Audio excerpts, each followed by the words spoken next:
Desidido naman ang Department of the Interior and Local Government o DILG na wakasan ang sindikato ng iligal na tobacco sa bansa. Ito'y kasunod ng mga nadiskubring warehouse na ginagamit bilang iligal na paggawaan ng sigarilyo sa Pampanga.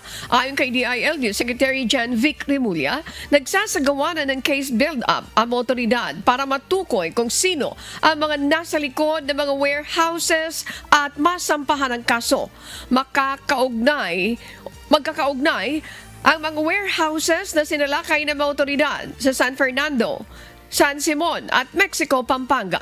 Pero taliwas sa unang ni-raid noong February 4 sa Mexico, Pampanga, wala ni isa man sa mga suspect ang naaresto sa 3 warehouse at wala rin ang mga empleyado ng isinagawa ang operasyon. Sino ang nagpoprotekta sa kanila dito?